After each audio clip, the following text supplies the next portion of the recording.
Coucou les petits copains, les petites copines. Alors on se retrouve aujourd'hui pour une vidéo bonus, comme on a l'habitude d'en faire sur Ellie's Magic World. Donc il n'y a ni Lana ni Ellie, je suis tout seul. Alors je vais vous expliquer aujourd'hui de quoi il retourne.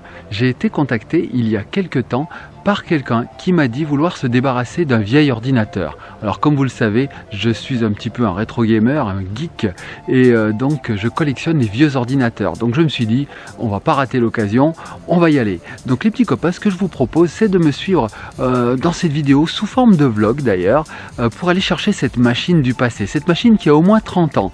Donc ce qu'on va faire, c'est que vous allez me suivre jusqu'à l'endroit indiqué, nous allons récupérer l'ordinateur, nous allons revenir à la maison et puis je vais vous déballer tout ça, comme ça vous pourrez contempler à quoi ça ressemblait et puis je vous expliquerai 2-3 choses sur cette machine. Si ça vous dit, bah écoutez, on se retrouve tout de suite après le générique.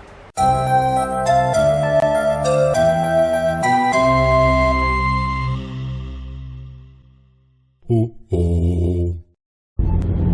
Et voilà les petits copains, les petites copines, j'ai pris l'autoroute, je suis en direction de Lyon où nous allons récupérer cet ordinateur, ce témoin du passé vidéoludique. Alors c'est parti, vous voyez, il fait nuit, voilà, il fait un petit peu nuit parce qu'il est tard. J'espère que je vais trouver. Allez, on y va, c'est parti.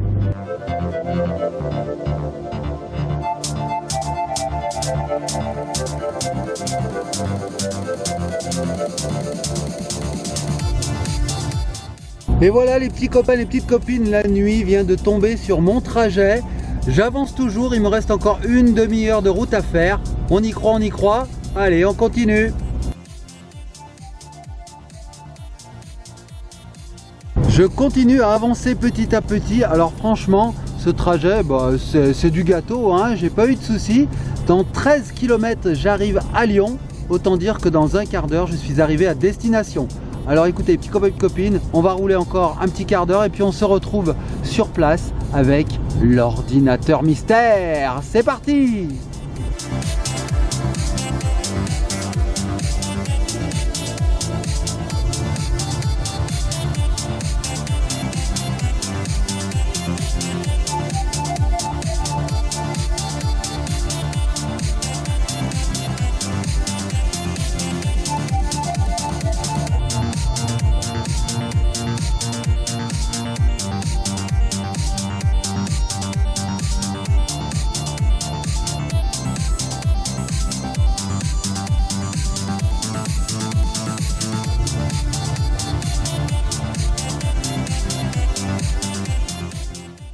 Et bien voilà les petits copains, les petites copines, je suis arrivé à destination.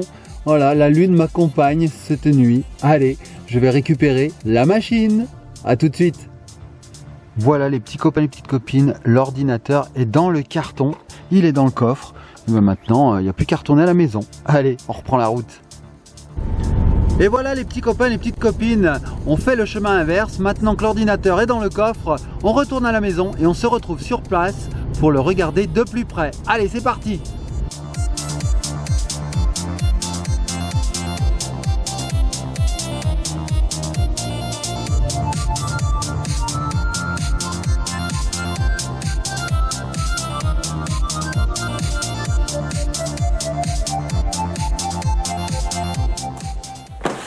Et me revoici les petits copains, les petites copines.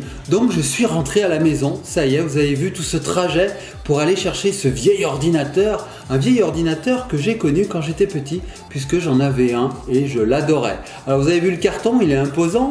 On va sortir tout ce qu'il y a dedans, un par un, chaque périphérique. Vous allez les voir un par un et je vais vous expliquer à quoi ça servait. Donc on commence tout de suite? Allez, c'est parti, on commence tout de suite. Alors tout d'abord, je sors le plus gros. Le plus gros périphérique, vous allez voir, c'est assez balèze. Allez, j'y vais. Hop. C'est lourd. C'est lourd. C'est super lourd. Allez. Et tada. Alors, les petits copains, les petites copines, ceci, en fait, c'est l'écran. C'est l'équivalent aujourd'hui de vos écrans à cristaux liquides, de vos écrans LCD, de vos écrans à LED, bref, de vos écrans plats. Mais voilà, à l'époque, regardez bien la taille qu'ils avaient et la profondeur qu'ils avaient. Regardez. C'est énorme. Alors on appelait ça des écrans à tube cathodique, des écrans CRT. Donc il n'y avait pas une très grande surface pour l'écran, hein, vous voyez, c'est un peu... c'est pas plus grand qu'une tablette finalement. Et pourtant, il fallait... tout ça comme profondeur. Et je peux vous dire que c'est lourd, ça doit peser 10 kg, hein, facile. Donc voilà, ça c'est l'écran. Un écran tout beige. Allez, je le mets à côté. En plus, ça permet de faire de la musculation. Je vais être costaud à la fin de cette vidéo. Donc ça, c'est l'écran. Ensuite, je vais vous montrer carrément l'ordinateur. Donc ce que je vais faire, c'est que je vais poser le carton par terre. Voilà, on aura plus de place. Alors l'ordinateur, les petits copains et copines, si vous suivez cette chaîne, vous avez dû certainement voir une autre vidéo où je présente cet ordinateur. Il s'agit de l'Amiga. Bah oui, l'Amiga. Eh ben regardez bien. Tadam! J'en ai récupéré un deuxième. Donc grâce à cet ordinateur, je vais pouvoir réaliser quelques petites vidéos sur le rétro gaming sur cette chaîne, des vidéos bonus. Donc pour ceux qui ne l'ont pas vu déjà, parce que c'est le deuxième que je possède du coup, ben voilà comment il se présentait. Il y avait un gros clavier. Voilà, ça c'était tout l'ordinateur, tout était là-dedans. Donc ça c'est l'équivalent de vos PC portables d'aujourd'hui. Il faut imaginer l'écran là, voilà. Donc on mettait l'ordinateur comme ceci et l'écran juste derrière. Et voilà. Sauf que c'était pas très portable. C'était pas très portable. Donc on le laissait en général sur un meuble ou sur une table. Donc voilà. Hop, je vous le présente un peu mieux. Donc là on a le clavier avec toutes les touches. Je vous apporte ça de plus près. Voilà, donc c'est un clavier AZERTY, hop, hein, comme maintenant, il y a la barre d'espace, il y a tout. Dedans se trouvait tout le hardware, c'est-à-dire tout ce qui permet de faire fonctionner l'ordinateur. On avait sur le côté, hop là, un lecteur de disquettes. Donc ça, voilà, c'est ici, c'est la fente où on insérait les disquettes. C'est l'équivalent aujourd'hui de vos lecteurs de DVD, voire même de vos lecteurs de carte SD. Voilà, donc à l'époque, on mettait des disquettes là-dessus. Qu'est-ce qu'on a d'autre? Qu'est-ce que je peux vous montrer? Je peux vous montrer ceci. Donc tout un tas de ports qui nous permettaient de connecter l'ordinateur à la télé, de mettre des joysticks, donc des manettes. Qu'est-ce qu'on pouvait faire aussi? On pouvait brancher l'ordinateur sur une chaîne Hi-Fi pour avoir un son de fou. Qu'est-ce qu'on pouvait faire? Je regarde parce que je ne me rappelle plus. On pouvait aussi brancher une imprimante. On pouvait relier deux ordinateurs entre eux. Bref, on pouvait faire vraiment beaucoup de choses. On a quoi d'autre? Alors dessous, ça se voit pas, mais ici on a une trappe. Et si je l'ouvre, donc là j'ai pas assez d'ongles, mais si je l'ouvre dedans, on a une extension mémoire. Alors qu'est-ce qu'une extension mémoire? C'est l'équivalent aujourd'hui de la RAM en fait, de la mémoire. Voilà, donc l'ordinateur, ça s'appelait l'Amiga 500, c'est celui-ci, et c'était l'un des plus populaires de la gamme Amiga. Alors je peux vous dire que j'ai joué pendant des heures et des jours et des semaines et des mois et des années. Voilà, donc ça c'est l'ordinateur. Ensuite, il n'y avait pas que ça dans cette boîte en carton. On avait aussi bien sûr, je vais chercher ça, alors accrochez-vous les petits copains et petites copines, ça aussi ça pèse une tonne. Le transformateur, donc c'est l'équivalent aujourd'hui de votre prise, vous savez, vous branchez l'ordinateur sur le secteur, sur le courant, vous avez une petite prise comme ça. Voilà comment c'était à l'époque, donc ça, c'est le transformateur, et je vais tirer la prise, et voilà la prise. Donc ça pèse facile 2 kg, hein. C'est très lourd. Et voilà, on avait un petit bouton ici on-off, il suffisait d'appuyer pour le mettre en route. Donc l'ordinateur il est de marque Commodore, on le voit ici, c'est écrit. Donc on branchait ça à l'ordinateur pour pouvoir l'alimenter en électricité. Et pour finir, il y avait encore autre chose dans cette boîte. Et attention, ça c'est collector. C'est collector parce que je peux vous dire que c'est la première fois que j'en vois un en fait. J'en avais à l'époque, mais pas de la marque Commodore. Alors attention, un deuxième lecteur. Donc ça c'est un deuxième lecteur de disquette. Et regardez, pourquoi je dis qu'il est collector? Parce que dessus c'est écrit Amiga. Regardez, vous voyez là c'est écrit Amiga. Mais en fait d'habitude, à l'époque quand on achetait un deuxième lecteur comme ceci, on prenait une marque pas très chère, une marque basique. On prenait jamais des lecteurs comme ça Amiga parce que c'était beaucoup trop cher. Ben là dans ce carton il y avait ce lecteur. Donc ça c'est collector. Alors qu'est-ce que c'est? C'est donc un deuxième lecteur de disquette qui permettait d'insérer une deuxième disquette. Parce qu'à l'époque les jeux faisaient parfois 2, 3, 4, 5, voire jusqu'à une quinzaine de disquettes. Et donc comme on pouvait en mettre deux, ça chargeait plus vite en gros. Donc voilà, les petits copains et les petites copines, vous avez devant vos yeux ébahis le matériel que j'ai été chercher aujourd'hui à Lyon, qu'un généreux donateur a bien voulu me faire cadeau. Donc voilà, c'est ça. Alors ce qu'on va faire maintenant les petits copains et copines, ce que je vous propose, c'est que nous allons le brancher. Alors je ne vais pas le brancher sur le moniteur parce que ça serait vraiment trop petit comme image. On va brancher ça sur la télé du salon. Je vais le brancher, je vais mettre 2-3 jeux et on croise les doigts. On espère qu'il va marcher parce que je ne l'ai pas testé cet ordinateur. Alors les petits copains et copines, croisez les doigts là. Allez-y, maintenant là, vous êtes derrière votre écran, faites comme moi, croisez les doigts et dites Amiga, tu vas marcher, Amiga, tu vas marcher. Parce que j'espère que j'ai pas fait tous ces kilomètres pour récupérer un ordinateur qui marche pas. Ce serait dommage. Allez, les petits copains et copines, on se retrouve devant la télé du salon et on teste ça tout de suite. C'est parti.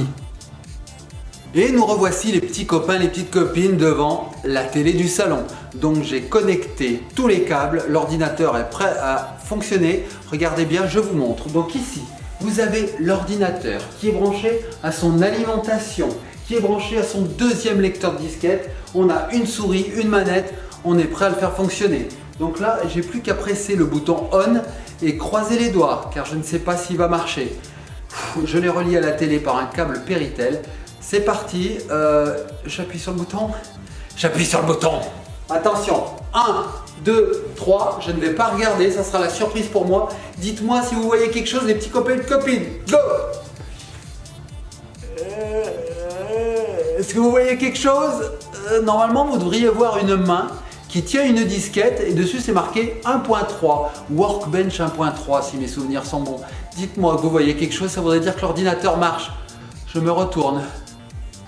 Il marche, il fonctionne! Donc voilà, l'ordinateur fonctionne après 30 ans de bons et loyaux services et puis quelques années rangé dans une cave humide, et ben en fait il fonctionne encore, je suis très content. J'ai récupéré un ordinateur qui marche. Alors maintenant, c'est bien beau, l'ordinateur s'allume, mais est-ce qu'il peut faire fonctionner des jeux? Est-ce que les disquettes se lisent dans ce fameux lecteur?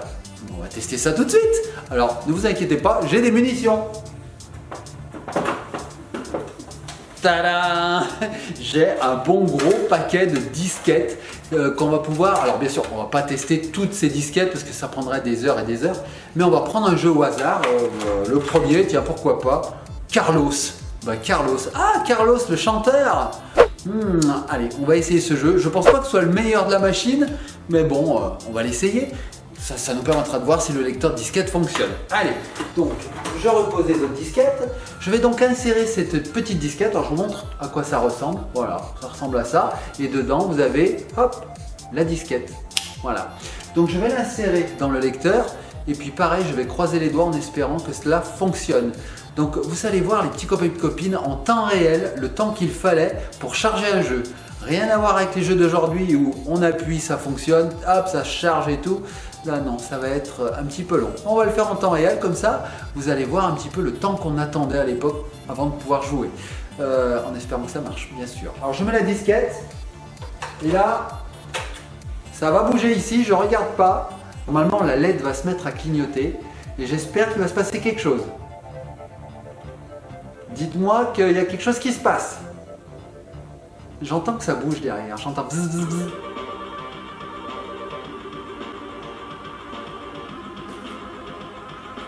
Je monte le son.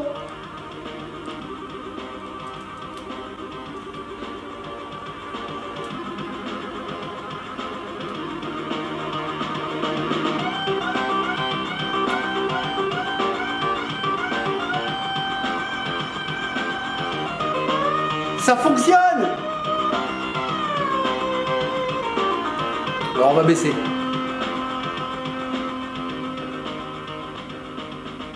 Donc ça, les petits copains, les petites copines, eh ben, c'est le son de l'ordinateur. Donc à l'époque, quand on insérait une disquette qui était copiée comme ici, on avait droit à une petite intro comme ça, animée. Bon, il y en avait qui étaient bien mieux que celle-ci, il y en avait qui étaient bien moins bien. Là, on a une petite animation et ça nous disait, voilà, ce jeu a été copié par un tel. Et on avait droit même à mettre des vies infinies.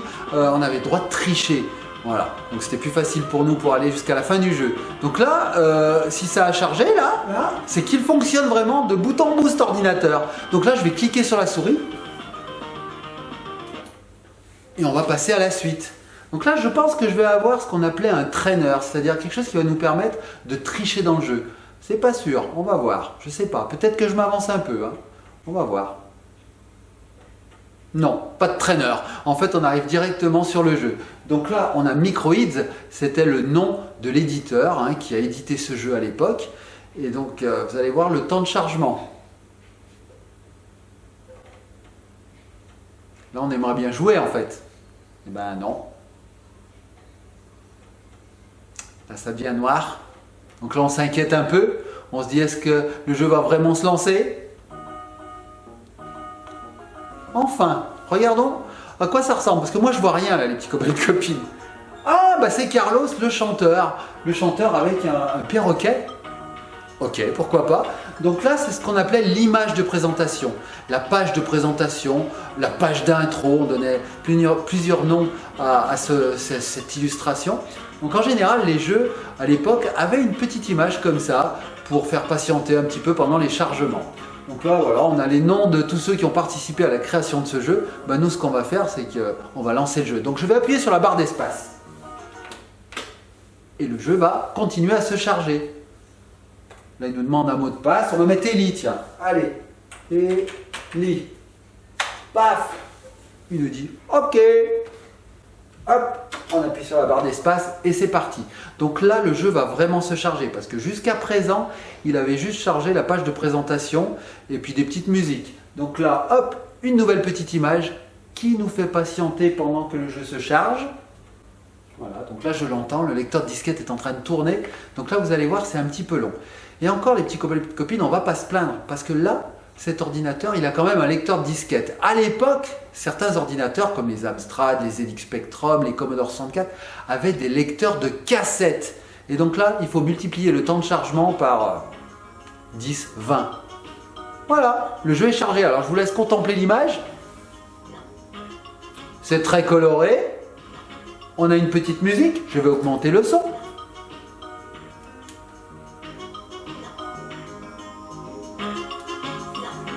Sympathique. Et donc on va jouer. Donc je vais utiliser les flèches, on va voir ce que fait ce Carlos, ce gros bonhomme là, qui à l'époque chantait. Allez, c'est parti.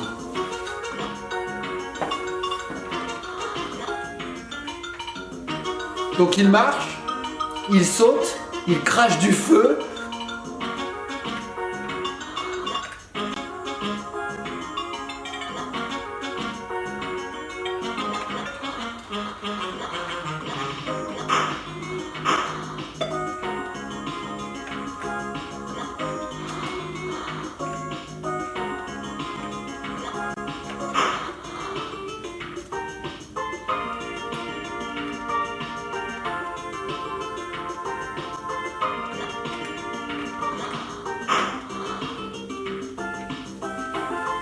Donc voilà les petits copains et petites copines, je vais rebaisser le son. Vous avez vu, c'est un petit jeu de plateforme sympathique. Voilà un des jeux de l'Amiga. Alors il faut savoir que l'Amiga avait des centaines, des milliers de jeux. Il y a des milliers de jeux qui sont sortis de cet ordinateur. Ça c'est un jeu de plateforme. On avait des jeux de simulation de voitures, de courses automobiles. On avait des shoot 'em up, donc des vaisseaux spatiaux qui tiraient. On avait des jeux d'aventure, des jeux de stratégie. On avait tout un tas de sortes de genres. Et je dois bien le dire, cet ordinateur excellait à son époque. Il faisait vraiment les meilleurs jeux avec les meilleurs graphismes, les meilleurs sons. Tous les autres à côté lui arrivaient pas la cheville. C'est bien simple, c'est bien simple. Donc voilà les petits copains, les petites copines. Je vous ai fait découvrir un petit peu cet ordinateur en quelques minutes. Je vous ai fait suivre aussi mon périple pour aller le chercher dans la nuit noire et obscure. Il faisait pas beau, enfin bref. Vous avez vu, je suis revenu à la maison et j'ai réussi à obtenir cet ordinateur qui fonctionne. Alléluia! Voilà, les petits copains et copines, ce que je vous propose, c'est que dans de prochaines vidéos, nous nous attarderons sur les jeux, sur les introductions. Je vous l'avais déjà promis dans une précédente vidéo. Je vous avais dit, je vous montrerai un petit peu ces cinématiques. Maintenant, ça s'appelle des cinématiques. Les cinématiques de l'époque étaient bien entendu beaucoup plus rudimentaires, mais elles valaient leur pesant de cacahuètes pour certaines. Voilà, donc écoutez, moi ce que je vais faire, c'est que je vais lancer quelques jeux, vous verrez ça en rapide. Et puis moi je vous dis à la prochaine, je vous fais de gros bisous, likez, partagez, commentez. Et puis les petits copains, mettez-moi en commentaire les vieux ordinateurs que vous avez encore chez vous. Peut-être que vos parents, votre papa, votre maman a conservé un vieil ordinateur. Allez lui demander à quoi il jouait à l'époque, sur quel ordinateur il jouait, et mettez-moi-le en commentaire. Moi, vous voyez, c'était celui-ci. Les petits copains et copines, à bientôt. Et vous savez sur quoi on va se laisser? Eh bien, sur les disquettes. Allez, on prend une disquette au hasard et à bientôt, à bientôt, à bientôt, à bientôt.